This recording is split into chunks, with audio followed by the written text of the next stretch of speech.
Welcome and welcome back, Pero Coma family. Today we're going to be going over a book that I don't even know how Miss to. It's Elizabeth Blood. Reed. Yeah, it's Blood Debts by Terry J. Benton Walker. Benton Walker, Mhm. and it took me quite a bit of time. It took Colette quite a bit of time, but we finished it, y'all. We Mhm. finished. So we're going to be going over that today. Mhm.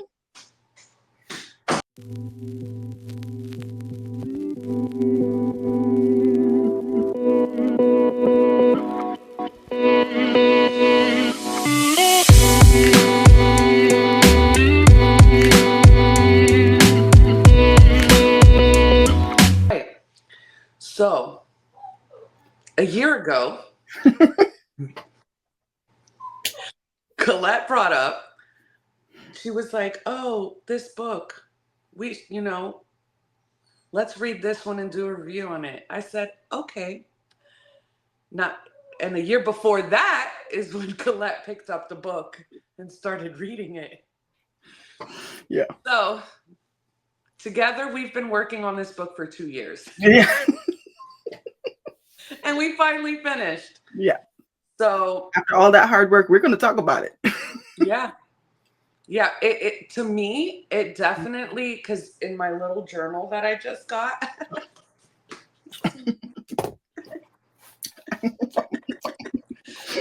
um We know we're dorks. We know. Yes. We know.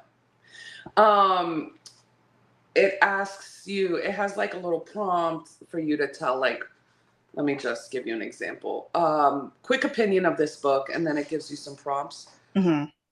I put other and then put roller coaster, annoyed Yes. and intrigued.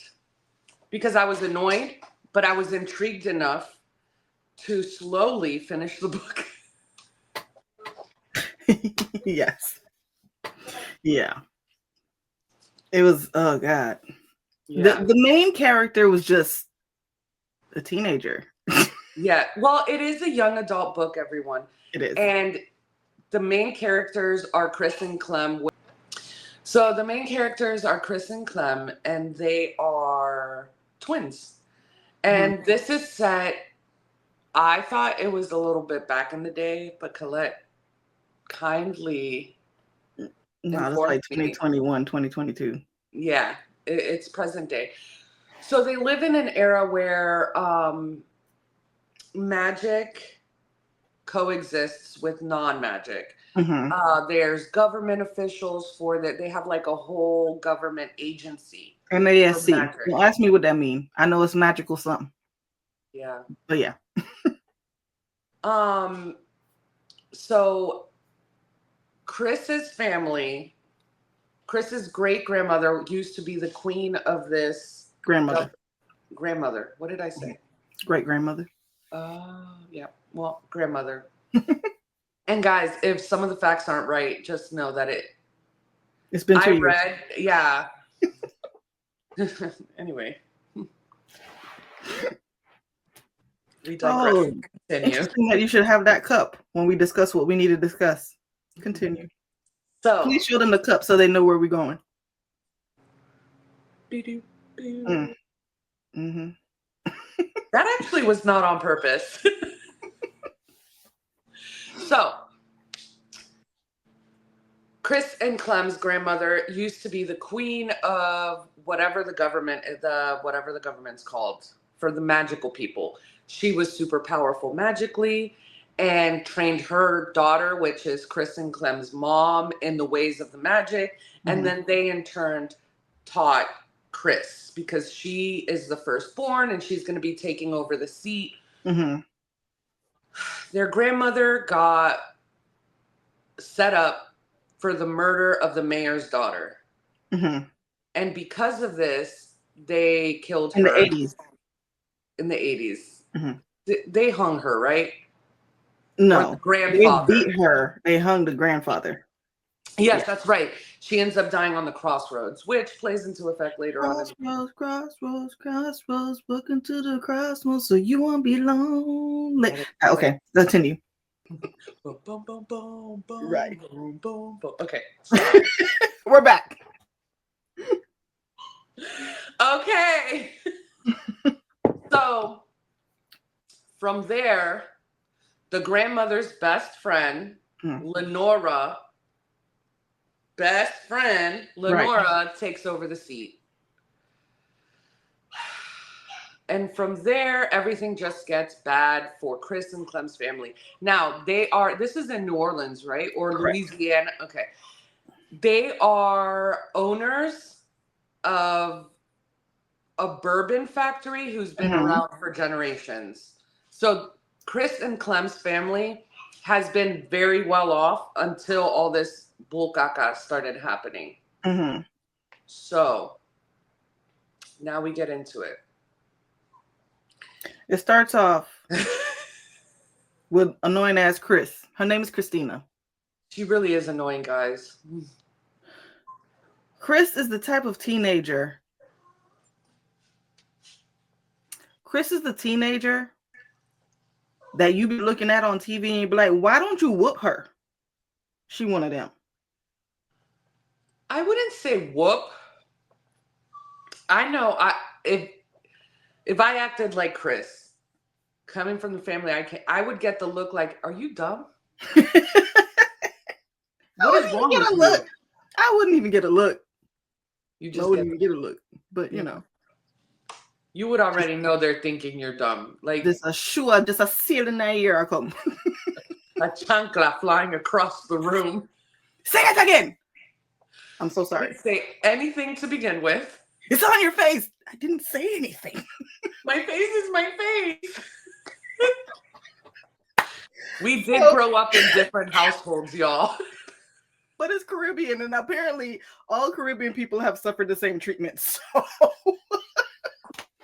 So Chris is she hates magic right now in the beginning of the book. She is with a white boy named Oz, and it's important that we mention that he's white because that's a part of the story. Oz is a little weirdo. With magic. Yeah. He's okay. Y'all seen Scream? He's like a little weird Scream, back in the original 90s. Scream. Yes. Oh, okay. He's like the killers, those little weirdos. Like the way that they were obsessed with murder and stuff, and they were all geeky about it. Like, that's how he is about magic. That's how he is. Show me your grandmother's cabinet. Her grandmother had a cabinet that had all of the magical stuff, like the candles, the powders, everything. That they would show it to me. I would just want to see. Why aren't you? Shut up. First, maybe again, we all know if you've been watching us for some time, I am very distrustful. I think everybody in the books is out to get somebody. Now, in one of the books that both Colette and I read, Onyx Storm, as a matter of fact. Mm-hmm. When I was like, I don't trust this person, you're like, Liz, why are you? I said, you're such a distrustful person, and I was right. But I was right. I was right. Anyway. So yeah, no, Oz is just ugh. Yeah. And so they had an argument and he leaves the house and she wants to go check on her mom. Her mom has been sick for quite some time. Almost and they can't figure out. Correct. And they can't figure out what is wrong with her, why she's sick. She is weak. She can't get out of bed. She is just, no doctor can provide her with an ailment. So they're medicating her because this is America. Take some medication. You got to scratch, take these pills. Right. And then finally, I don't know who searches the room or what happens, but they find a hex doll. Who searched the room? Was it Chris? Did she look again? That was read in 2024. So I will not remember. Okay. Well, they found a hex doll, which they were trying to figure out. Hold up. Hair falling. They're trying to find out where the hex doll came from because they were like, we've been looking. We looked all over this house. We didn't find anything. So all of a sudden, this hex doll was found. So, and it's immediate too. Once they find the hex doll and burn it, she's like, better. Yeah.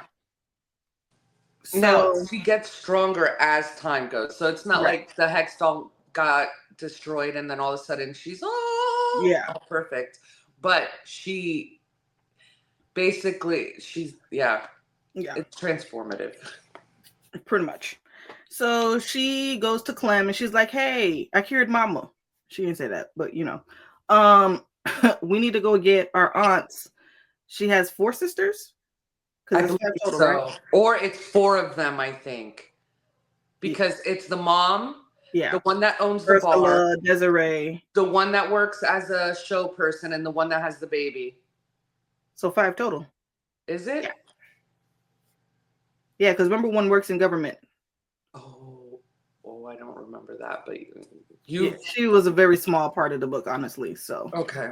yeah. And so a little background on Clement, which is the Clement. brother, the twin brother. When all this stuff happened, because his dad was killed, their dad was killed. When all that happened, he kind of went down the drug road, and Mhm. I want to say, like, yeah.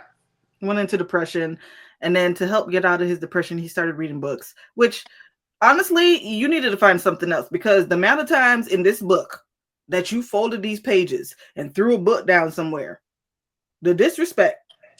Why would you fold a page? Let's just talk about that, Clem. You were That's why not. he out here hanging out with demons. That's probably why the wolf guy is after him. Right. Like, I saw you fold You them dark. pages. I saw you fold them pages. Voldemort. Mm-hmm. So they go to Aunt Ursula's bar. She has a Who I bar love. across the street from another barkeep. A white barkeep. Yeah. Because that Yeah. And they go back and forth basically all the time about he says that she's stealing his customers. I think you just trashed her, but I could be wrong. Anyways, I'm with you. so they go over there. It's like, we need you to come back home and perform John's Wise Moon. It's a spell. I don't know. Anyways, they get all the sisters. One sister works on the ship. She's like Diana Ross or some shit. I don't know. The ship is owned. Wait, isn't that their brother? Or their cousin? Justin is the cousin. Okay. So the ship is owned by their cousin. And this is a ship. I feel like it's just like a floating opera. Is like a floating. To me, the way I casino. read it was it's like one of those cruise ships you can take out at Cape Canaveral that goes around for like 4 hours and they have a performance while it's cruising. Yes. You can gamble and do all of that. It's like one of those type of things. Riverboat. Yeah, Something like that. I want to go on a riverboat. we should set that up. They're more expensive than regular cruises. We shouldn't set that up. No. Go on a cruise. I mean, I'm sure there's like daily ones, but there's some that go all the way up from Mississippi all the way up to Tennessee. Mm-mm. I think that's so cool. Anyways, continue. So they go get the aunt, and she's like, "I don't want to go. I'm a superstar." And he's like, "Girl, shut up." So she brings her because Ursula don't take no crap from nobody, and when she says go, they go. I love her. I was telling Liz, I said, Ursula have attitude. Liz was like, Colette, she's you. And I said, I know she me. That's how I know she got an attitude. Yeah. I don't know who I would be in the book. Yeah. The owner of the brothel. You know what? You would, you free love hippie.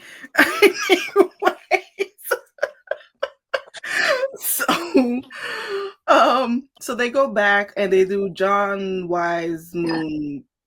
John Moon, I don't know, child. Whatever it's a spell, a protection, like a powerful protection. But you need your family members in order to do it. So now they use a lot of moon, or this family does, because everybody has their element. So Chris and Clem's family, they use a lot of moon magic. So apparently that was for us, and by us I mean black folk. And then like the white people use light magic, which is from the sun. Makes sense. And I would rather be the moon. The sun's just so hot. I don't like being hot. Maybe it's living in Florida. Your thought process. So, Sorry. so, what are we doing? Oh, they use moon magic. And then at the end of the spell, Clem does some additional spell on top of it, and it sweeps up. And Chris is like, "What are you doing? What's that for?" And he's like, "Don't question me. Mind your business."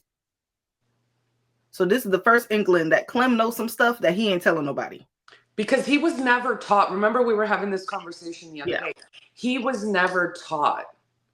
Like from what I got and from what I remember, if I remember correctly, they focused on Clem, kind of like in Phantasma. And Chris. On Chris, yeah. Kind of like in Phantasma that, the older sister everything was poured into her because she was going to take over. I think it's the same thing with Chris. So he did it on his own, just like the sister. Yeah.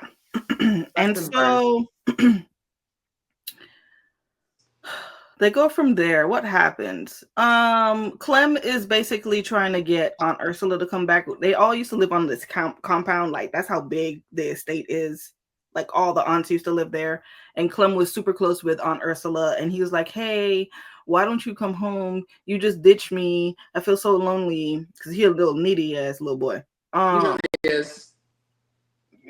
Just, I'm alone. Boy, you reading the whole book. Why are you alone? But remember the conversation we had yesterday about him and the other person? That explains the quick infatuation. Because he's so needy and neglected, and they hold on to anything that gives them attention and value and appreciation and all that good stuff. No? Okay, continue. No, I hear you. Oh, guys, look at these. Sorry, I know it's off topic. Colette got me these cute little earrings. Yeah, aren't they Elizabeth? I saw them and I said, "Oh, that's Liz." Okay. So she's like, "Don't question me. You don't understand what we've been through." And he was like, "Fine, I'll just be by myself." And then he runs off like a little punk. Oz then calls Chris and is like, "Hey, I know we got in an argument. I'm so sorry. I miss you. Let's not fight. We don't have to talk about magic." So she goes over to Oz's house. And they're about to do it. And he was like, "Oh, snap. Let me go get a condom." And so he runs into his brother's room to get a condom. And then she said there's a light that beams out of nowhere. And the room is dark, so there shouldn't be any light casting on anything. There was nothing shining or anything. So she gets up and looks. And lo and behold, this fool is doing a love spell on her. Yep. I would have fought, but that's just me. Yeah. He does the love spell because he wants her to be so infatuated with him that she spills all the magical secrets. This is all about magic to him. And then this is where we get a little bit of backstory. Well, we get it throughout the book. I don't remember exactly when. So back in the day, Chris used to be best friends with this girl, Valentina, which just so happens to be Lenora's granddaughter. Now, Lenora is the magic queen as of right now. Anyway, Valentina and Chris, I know this is... Lenora is the queen mother. Queen mother. Oh, that's right, because Valentina's mom is the queen. So, for such a position, Valentina's mom did not play into the book as much as... At all. She was just a pawn. Yeah, basically she was Lenora's puppet. So, Oz and Valentina used to be together. Chris and Valentina ended up having high school drama, like kind of the stuff you see on the Disney Channel, that they, switched out their shampoo and, Yeah, Valentina was Sharpay all the way. Oh my God, yes. Okay, perfect. So you guys, if you don't know, just look it up. She was just... Betty and Veronica is what I told Colette. Like, Valentina is Veronica. She has right now all the money, even though Chris's family comes from generational wealth. Her dad's death and her grandmother's death did bring hardship onto them.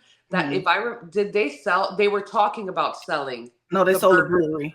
Okay, the brewery, but they still own rights to the bourbon. Yes. Okay. So, and this is something that also causes a bit of a rift within the family. Like some of the sisters were like, we should have sold it all. Some were like, we shouldn't have sold it. Like, so just push that to the side, just so you know. This is why some of the sisters don't want to come back for the protection spell.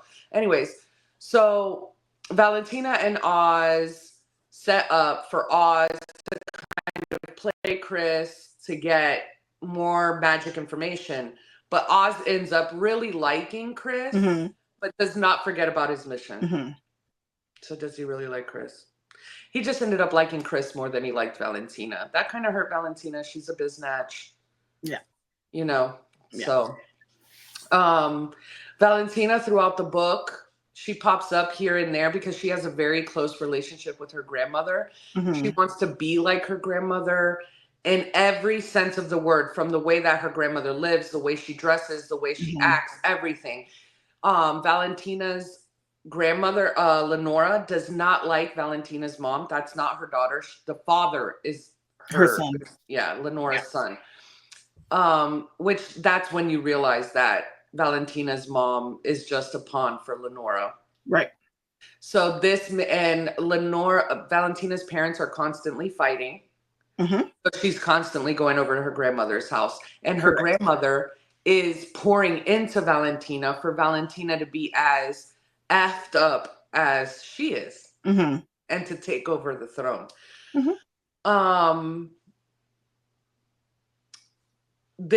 From there, what's her name? Chris confronts Oz. And he's like, no, but I really like you. You just never wanted to teach me about magic. Please don't do this to me. I really liked you. I love you, Bella. I love you. I love you. And she's like, nah, I'm out. Deuces. And I'm like, okay. That was the first grown decision you've made this entire book. That's the only grown decision she made the whole book. No. I don't like that little girl. Like her. As needy as her brother was, I still liked him. He had character. She was just blah to me. Just ugh. After that, they learned some family history and they learned some stuff about Ursula. So Ursula used to date this guy, John Louis. Or they were best friends, or did they date? No, they were best friends. Okay. And they also had a friend. It was like the three of them, and it was Antoine. No, she was best friends with August. Okay. And August was best friends with her and with John Louis. And him and John Louis were also in love. Correct. So would you remember what happened with August? August is a necromancer, and he was trying to figure out how to bring people back from the dead. He was like, August or John Louis? August. He was deep in it. Okay. And John Louis loved him so much, he wouldn't let him do it by himself. But he was like, if I can take some medication to like go into a deep slumber or whatever, or almost die, I can go into the Kalunga. I don't know what it's called, but this is like another realm to like speak to the god there or whatever be the case. And so their friend Justin, the cousin that owns the ship, was supposed to give him some stuff, and the stuff killed him. And so Jean Willie's like, I can't lose my baby. So he brought him back from the dead. So now this man just walking around like Lurch. True story. Yeah. See, I didn't remember all of that because that was part of what I read last year. Thank you, Colette. You're welcome. I knew that there was drama. I didn't remember that. So anyways, the way the magic works in this time, like you are basically a human. You have magic and you're bestowed magic. It's a gift. And they mentioned vampires. So I don't know if vampires are going to come in the second book, but I'm definitely going to read the second book just to close it out. I have to know because it ended.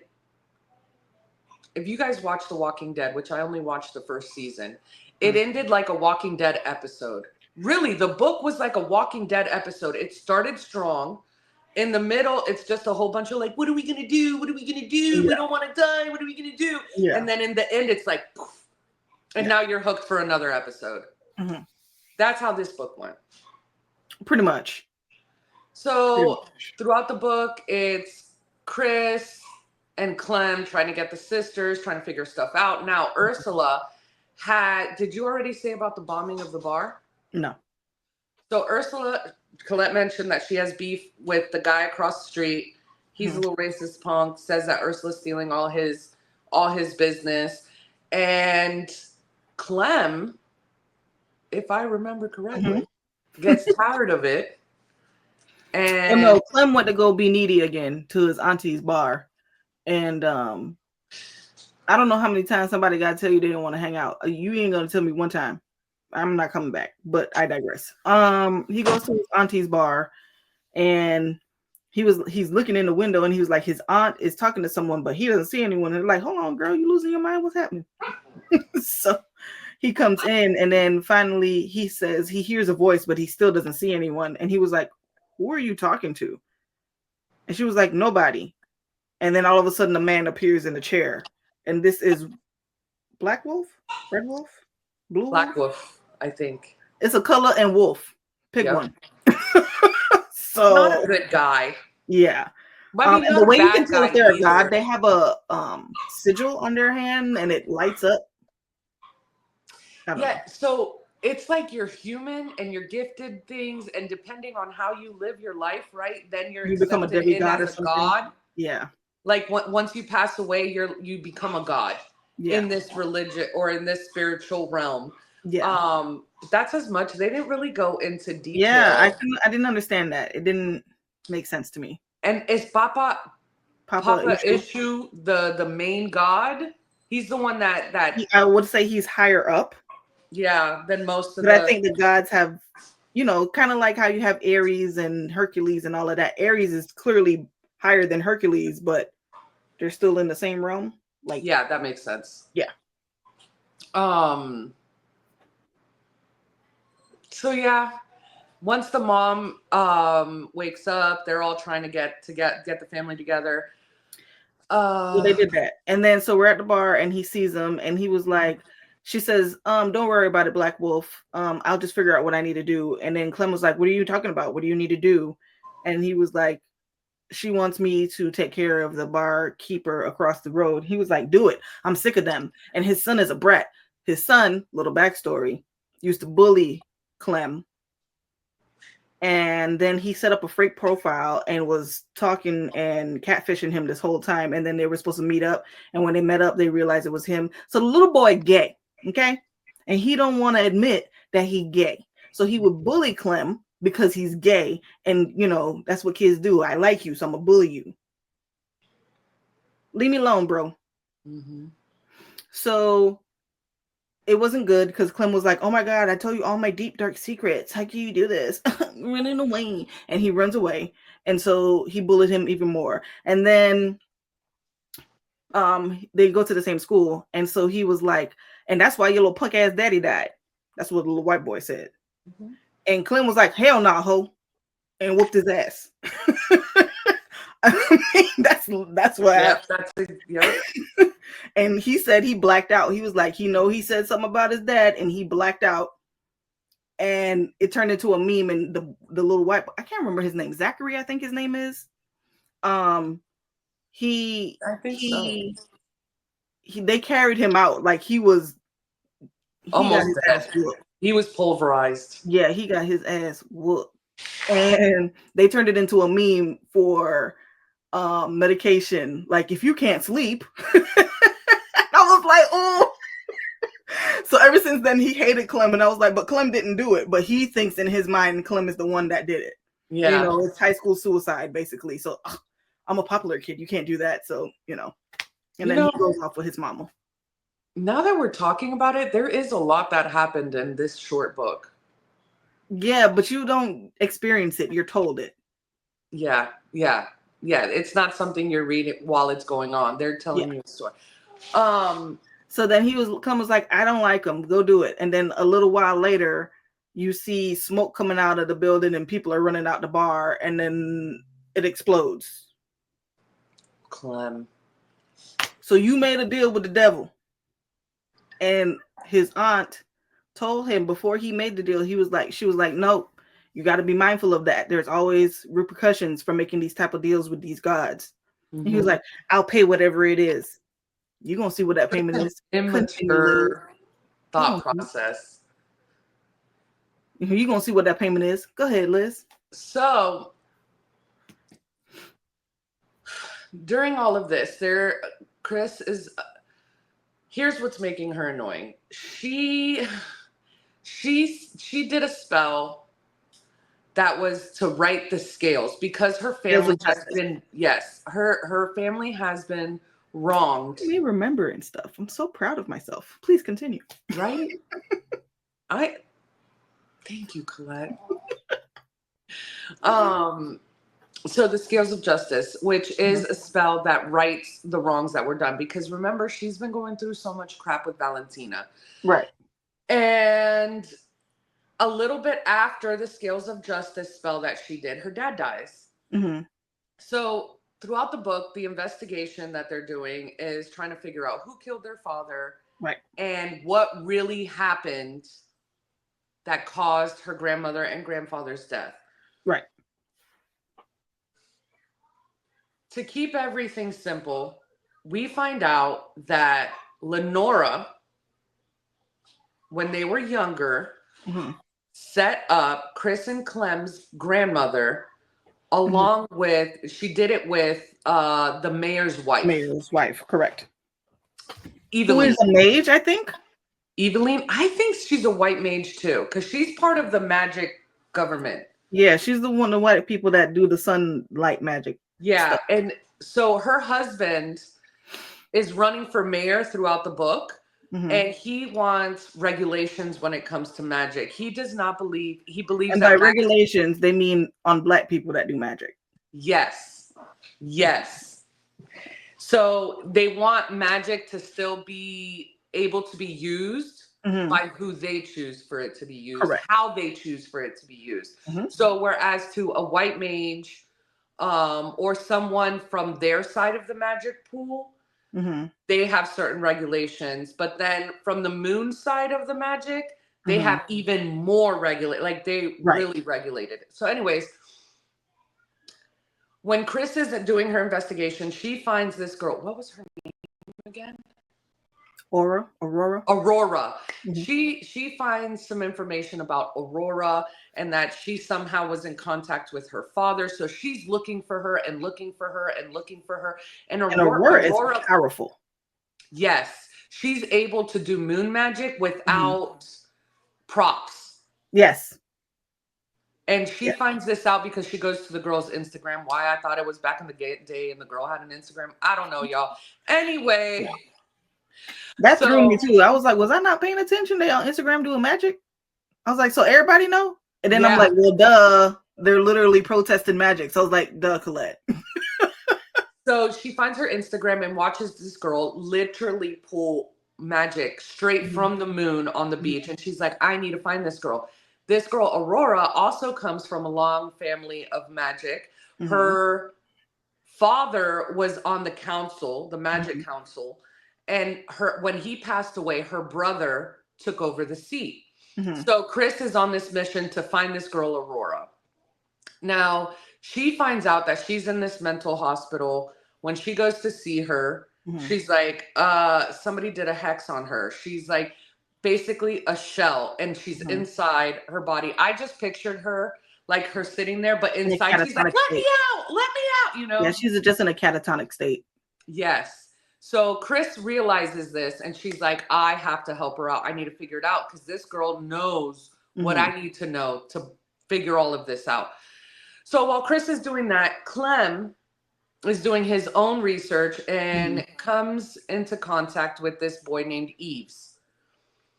At first, he's kind of like, I don't know if I should be friends with him because he sees Eves go into the brothel. I forgot what the brothel was called. House of Van. Now, in this, it's like a building, and correct me if I'm wrong, Colette. It's like a high rise, not a high rise, but it has floors, and basically the more you level up, the better the service, or the better the person, more powerful, whatever. And Eve's sister is the one that runs this brothel. They do drugs there. They what everything that happens in a brothel. If you want to look it up, I'm not going to. Right. So him and Eves get close, and Mhm. Eves helps him figure out stuff. I mean, a lot of the stuff between them was just fluff, right? If I remember correctly, there was nothing. It was just adding to the storyline because of the end, in my opinion. Pretty They much. hang And out a they few made a big times. deal about how Clem would flirt with a lot of guys and do stuff with guys. So they thought he was just a little hoe. Hussy. Yeah. Until Little they realized playboy. that he was still a virgin. So for him to meet Eves and fall in love in 4 seconds and lose his virginity to him, I was just like, Did he end up losing his virginity to him? he did. I don't remember that. But Yeah. we already know how my memory works. um uh so Also, quick note, if you do have a teenager that reads this, whether they're gay or straight, please talk to them about sex. Because the way they be writing these sex scenes when you lose your virginity and it's the best feeling. No, it wasn't. I mean It doesn't maybe work like that. I was gonna say maybe for a guy, I'm like, no, not if it's Yeah, right. on Clem's level. Yeah, like no. It doesn't work like that. So please have the uncomfortable conversation. Continue. So yeah, not Chris, Clem and Eves are running around falling in love. Mm-hmm. We push that to the side. Lenora and Valentina and her punk ass grandpappy Felix go to a show on Justin's ship. on Now, Magical School Lenora, Bus. huh? Magical School Bus. That's what I call it. So Lenora has a hold over Justin. I don't remember what it was. Do you know? Like, there's something. I think she gave him money. Justin, Whatever. no, she knows what Justin did as far as with August. So because she has connections in the government, she was like, okay, I ain't gonna tell nobody you kill nobody, but you gotta kill for me now. Yeah, like, so basically he, and it sucks because he doesn't want to be, like, it's very obvious he doesn't want to be, but he's like, if I don't do this, I lose my dream, which is that ship. Like, he is successful, he's doing what he loves, whatever. Anyway, during this scene, Chris is there. There's an altercation between Ursula and Lenora. And Lenora, she does not play. Again, Colette in book form. So there's that. Valentina's like, oh, they're not going to mess with my grandma. And goes and slashes the tires to Chris's car. Right? It's Chris's car? No, she puts magic on the tire so that it'll blow out. Oh, that's what it was. Magic. Again, Yeah, y'all, but I read this a year Valentina, ago. she can't even pull moon magic, so she has to make concoctions in order to use magic. The only reason that Lenora and Valentina know any type of magic is because Chris's grandmother. Sorry, Chris's grandmother taught Lenora everything she knew because they were best friends since little girls. And they still weren't that powerful. And they mentioned in the book how Lenora would get mad at Chris because she's named after her namesake. Chris' grandmother is also named Christine. She would get mad at her because she was like, "You're keeping stuff from me and I can't do it." And she was like, "Nah, girl, you're just weak." Like, and I don't think Lenora. I think Lenora's not. Is she Spanish? Yes, she's Hispanic. Okay. So, she's like a black Hispanic. She's like a Zoe Saldana type looking. So, like, okay. From there, Chris hunkers down on fixing Aurora. Wait. Oh yeah, go ahead. The car tire blow out. Clem was riding with Ursula because he can't let go and let God. So he's riding in Ursula car. The tire blow out and they flip and flip and flip and flip and flip and flip and flip. And while that happens, he wakes up in the dark and he's like, "Oh my God, it's so black. Am I in limbo? Am I in the underworld?" Right. And then he sees somebody and he was like, hello? Is anyone out there? Is it me you're looking for? Clem, I am here to claim you. And then all of a sudden the man is running. So he was like, hold up, why are you running? I'm running too, because we're black. So if we see someone running, we running too. Why are you running? This is just black law. I mean, it's smart. So the dude touches him, whatever it is, touches him.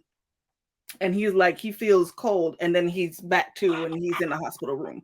But he remembers that vividly. It's not a dream. He knows that he was touched by something. He can't tell what it is. Doesn't he have the mark?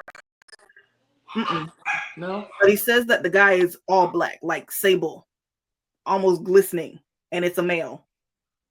But we know it's a god because he has the little blue thingamajiggy on his The mark of a god. Yeah. And he tells his sister, and she was like, maybe you were just dreaming. Because Chris is a selfish little asshole, and all she worried about is herself.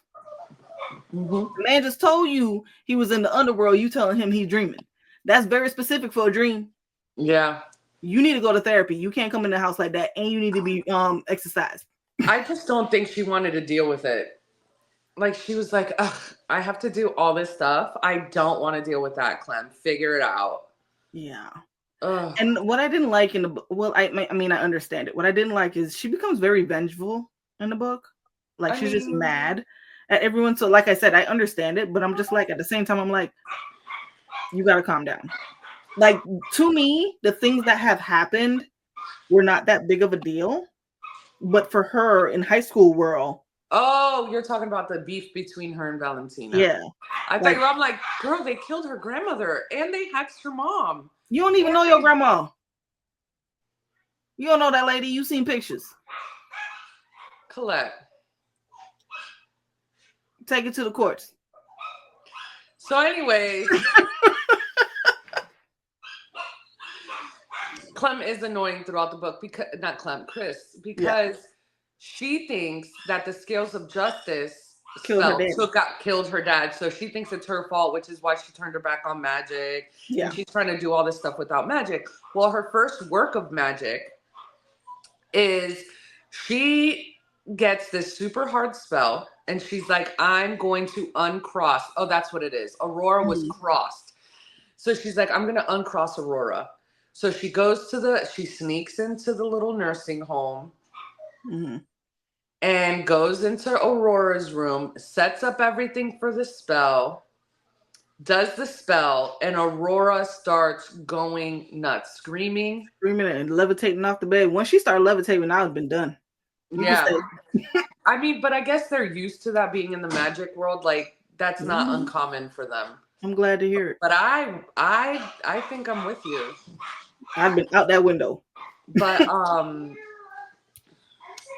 so when she finally uncrosses her, they escape out the window. If I remember correctly, Aurora uses moon magic to break the window for them to get out because and locks the door so that they can't get in. Yeah, so they escape, and from there, Aurora tells her everything. Go ahead, Colette. She was the one that gave the letter to the dad, and then the dad, which was the true, what do you call it? Autopsy report for what happened to the white lady. I can't remember. The mayor's daughter, whoever. Anyways, she gives him the autopsy report and was like, I'm pretty sure there's something going on the Magic Council. This is how Lenora was able to get in. I'm going to meet up with you tonight. The dad started looking she never came. The dad started looking into it. And because he was looking into it, people were watching him. And so he died. And so that's what led Chris to believe, because she cast the scales of justice. And it's so crazy because she cast the scales of justice because she was in an argument with her little fake best friend from high school. So she used this powerful spell, scales of justice, because she made a mean about me at school and she made all my hair fall out. Well, the spell is powerful. So the scales of justice is actually what helps her find Aurora, which she didn't even put 2 and 2 together, which is how they were able to get all the information to set up, not Eveline, what's her name? Lenora, in the magical school bus and tell the story. And she was like, hey girl, you owe me a blood debt. What is a blood debt, Liz? Wait. Because what led to that is when they go back to Chris's house Mm-hmm. and they do a spell to summon Papa Ishu. Oh yeah, he come to the door. I mean, he sounded like a dapper fellow. In my mind, I pictured Aldous Hodge. In my mind, I pictured Aldous Hodge. That's who I see as Papa Ishu. Like, I know he's supposed to be older, but in my mind, I feel like they keep a mid-30 to between mid-30s and 50. I feel like they're in that age range when I see them in my mind. I don't picture older people for these gods. Okay, that's a good pick. Mm-hmm. That is a good pick for Papa Ishu. Mm-hmm. I'm gonna tell you who I thought. Ernie Hudson. Ernie Hudson. I think he is so handsome and so dapper and so. See, he's older. I don't picture them being that old in Papa my mind. He's not Not that to say old. that I'm not saying that he looks old. I'm saying, like, I don't picture him being that. But yes. So Colette picked out a young Papa Ishu. I picked out an older Papa Ishu. But I tell you what, that man looked good for 80. But continue. I was like, get it, Frankie, in the show because they hook up. Yeah. The hippie, he gets with the hippie. Anyway, so Papa Ishu shows up in all his fineness, little hat. I don't know if he has a hat, but that's how I pictured him with his little cane coming in, all like, I'm here to save the day. Yeah, like a little pimp. Yes. And he basically sets everybody straight. He's like, look, come here. Let me show you this. We don't have much time. After he talks, he sees Aurora. You know, he lets them know. I don't remember. I think one of them brings up the black wolf. He did. No, Papa Ishu says it to him out of nowhere because, you know, he's a god, so he knows. He was like, hey, Clem, how are you? And Clem was like, Papa Ishu, I prayed every day and you didn't answer my prayers. He was like, I couldn't answer your prayers because the other half of you wasn't praying. Which was Chris. Because right. She denounced magic. Was like, I feel like that was very self-serving of him. And I was like, shut up. Can't get on my nerves. So then he turns to Clem and he was like, my child, you are powerful. He was like, but you also have a darkness to you. You need to stay away from Black Wolf. He takes more than bourbon. Just what he's at. Yeah, more than bourbon, correct. And they take him. He takes him outside to the crossroads because apparently there's a crossroad outside their house. And the grandmother comes through in spirit form and was like, remember, they could never get in contact with the grandmother when they would try to like do like a seance, the medium or whatever. Yeah, they could never get in contact, and we find out now why. Go ahead, Colette. Sorry. Hold up, why? Because she was with Papa Ishu. Is that what it was? I mean, that's what I thought. Oh well, like because Papa Ishu, like he's like, we made a deal to the grandmother, remember? And then she started speaking out of turn. He's like, we gotta go. It reminds me of a scripture. Oh Jesus! I'm just saying, in the scripture it says, to be absent from the body is to be present with the Lord. So I'm wondering if that's what that is. So if they can contact them, that's because they're not in with their gods, so to speak. Do you understand what I'm saying? Yeah. I don't know. I just think I took it as like their family was wronged in such a heinous way of power way. I don't know if I said that correctly, but whatever. Y'all know what I'm talking about. That Papa Ishu's like, I'm gonna help you guys fix this. You just gotta do this because they have some type of agreement. So when the grandmother comes out, she explains everything to the grandmother explains everything to Chris and her family because all the sisters are there. They had to be there to do the protection spell. Not all the sisters were there because the grandmother says you need to get all your sisters because the way that I did this, it puts a protection on you guys, the most powerful protection, but you guys all have to be together for this protection spell to work completely and fully protect you guys.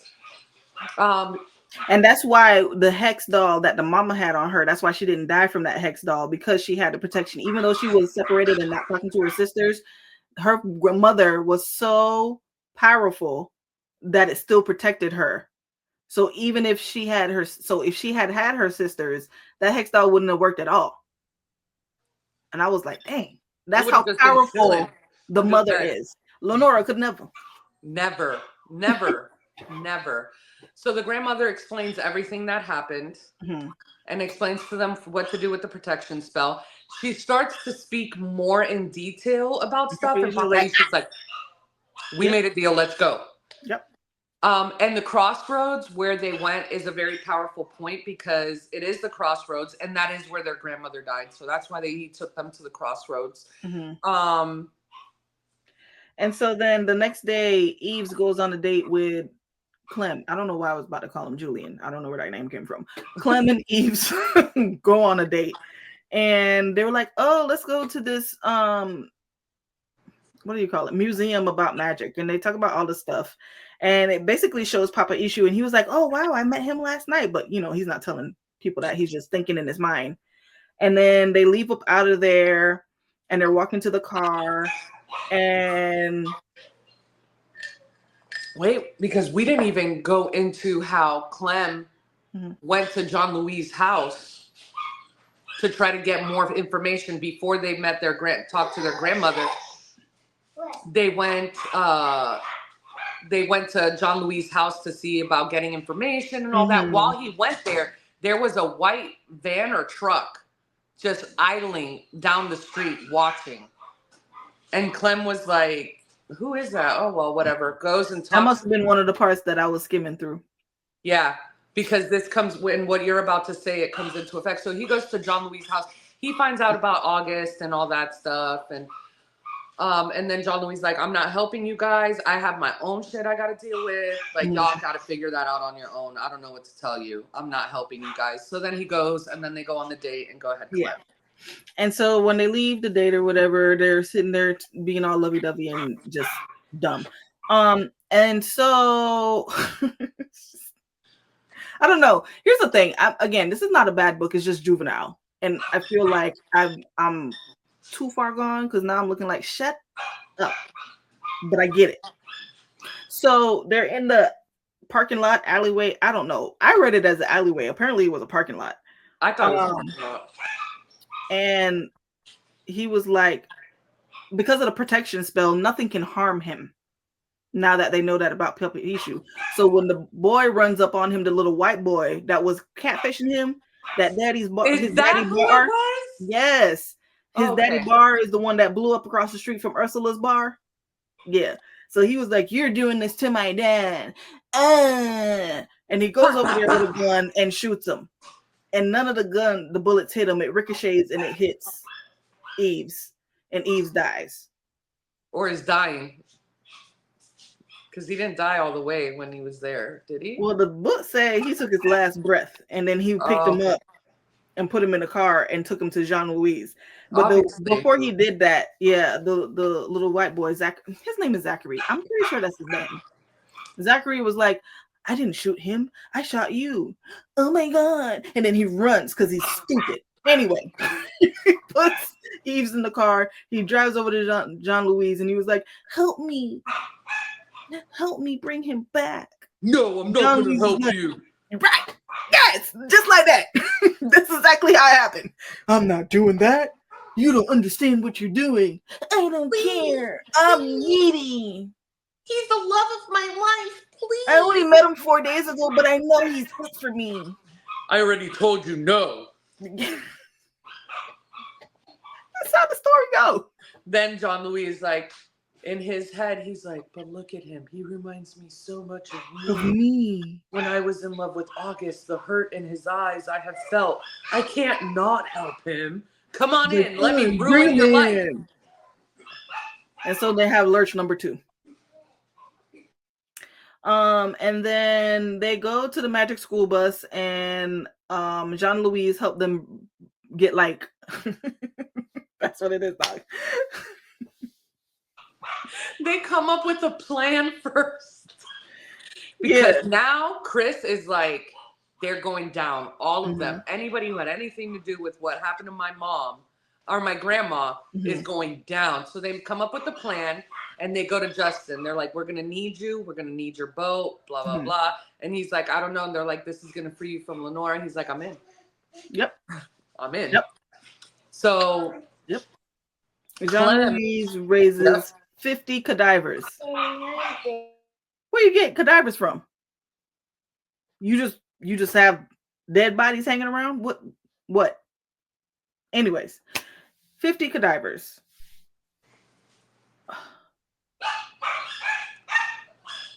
I don't even know how to explain it. They go on there and it was like, I'm gonna do this little show, and then the show basically recounts what really happened. And Lenora is there, and she's like, I will not stand for this. And the little cadaver is super strong. He's like, sit down, and he forces her in a chair to watch. And then she was like, you owe me a blood debt. What is a blood debt? I don't know what a blood debt means. I'm a blood debt. explained it. I didn't get it. A blood debt is you took blood from me. Now you owe me a blood debt. Now Yes, you I owe remember me a Papa debt. Issue saying that he will allow it, but I think it has to be approved by a god. I don't know. He was all for it. He's like, he brought it. He's like, they owe you a blood debt. Lenora owes you a blood debt. So, and I grant you the permission to request the blood debt. Yeah. Now, the reason Lenora is on the boat is because she is setting up this event on the boat for them to worship her. Not really worship, but to like praise her for all the amazing things that she's done, Right. you know, all that bull caca. So this is just basically like a screening of like a run through of the show and they set it up for her to come look at it so they could get her stamp of approval. And Justin even set up the newest balcony seat for her. You know, like in the opera, they have the special seats. She's like, oh, I've never sat in this one before. He's like, oh, it was just remodeled just for you, blah, blah, blah, blah. So she's sitting there and it's all full. Like the whole place is full.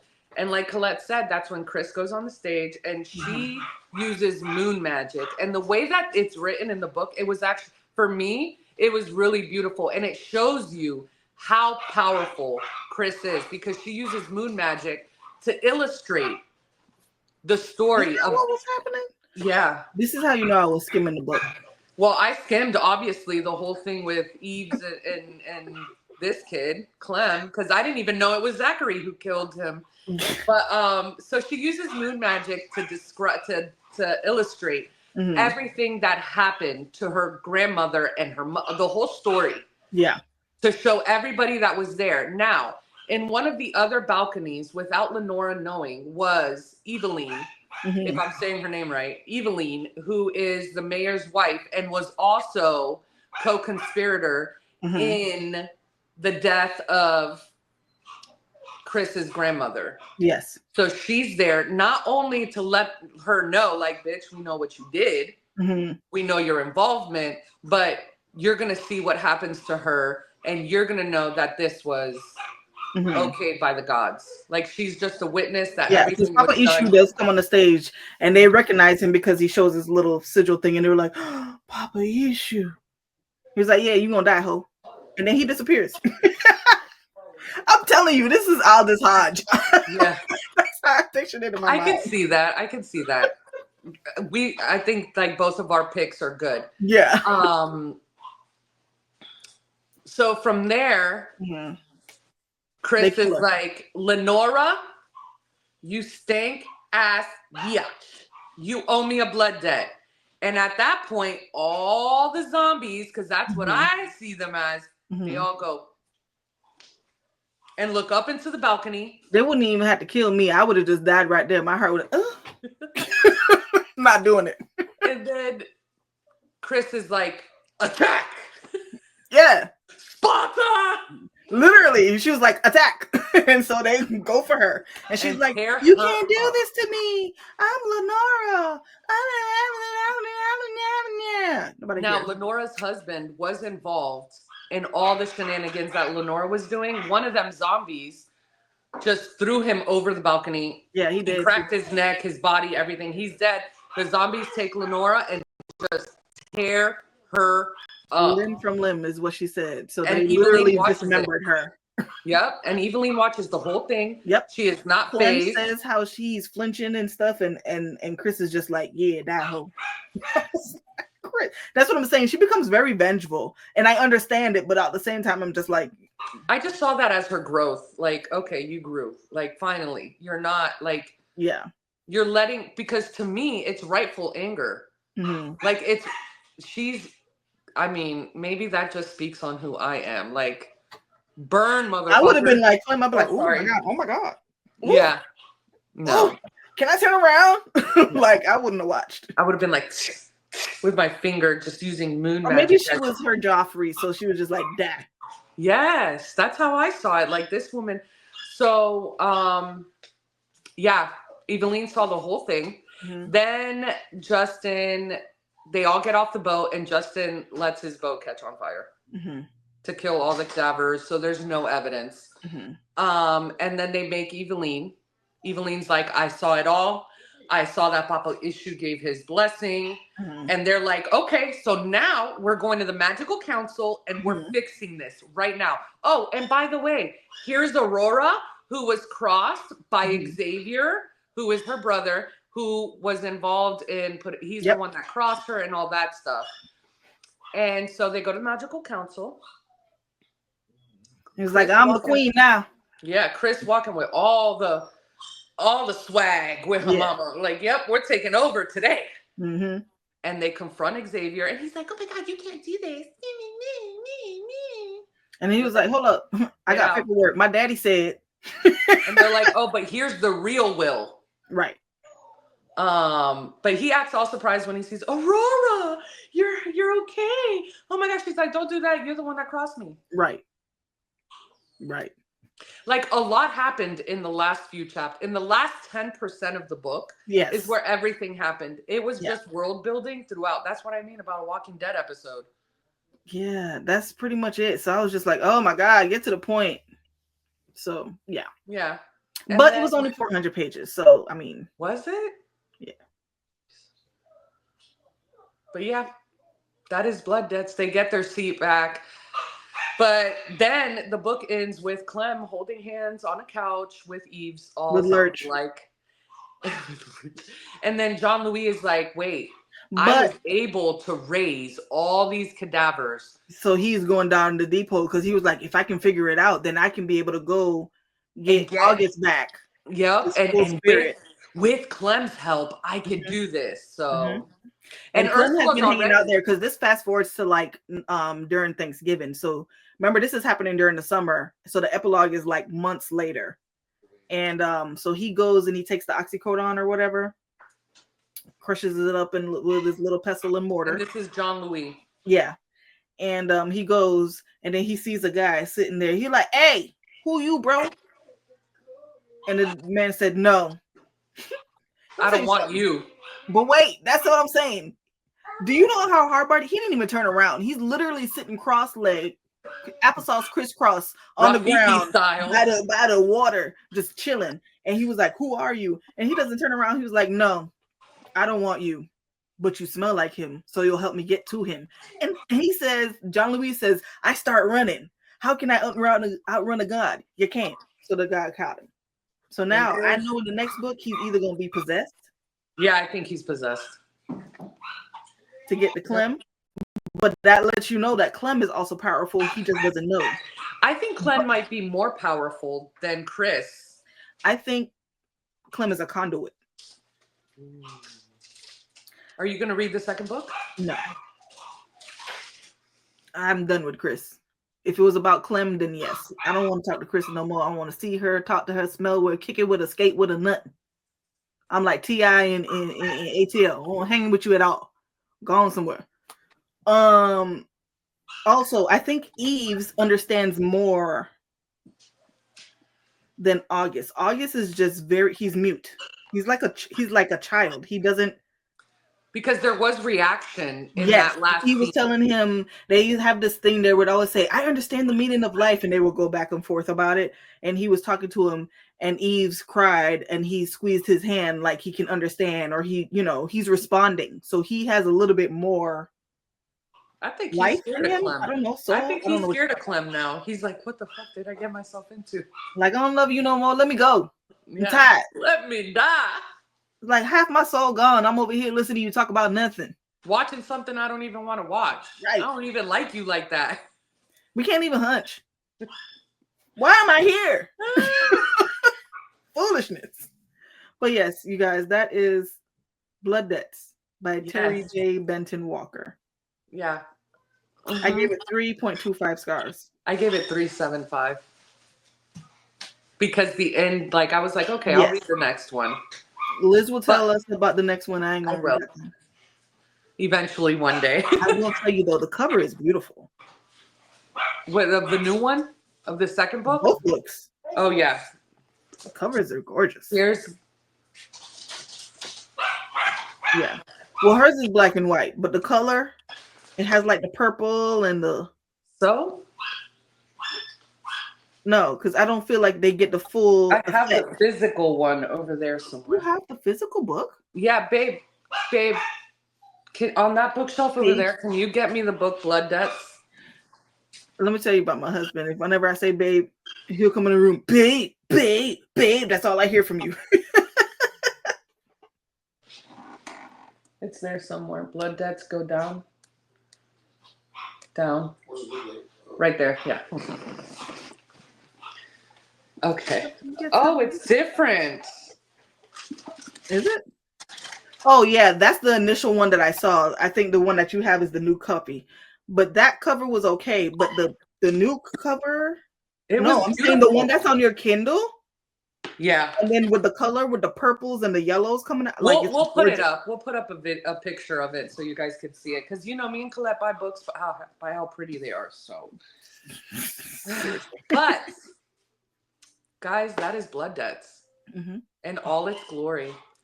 Colette with the 3.25, me with the 3.75. I will be reading the second one. Colette will not. We'll get back to you guys on that. And let us know what you guys think of this. Our smorgasbord of a review, of a breakdown. Our semi-casting of. But guys, thank you so much for joining us for another video. We hope you guys come back for some more. Follow us on all socials: TikTok, Facebook, Instagram, of course, YouTube. Like, share, subscribe. And thank you guys again. We'll see you guys next week. Bye.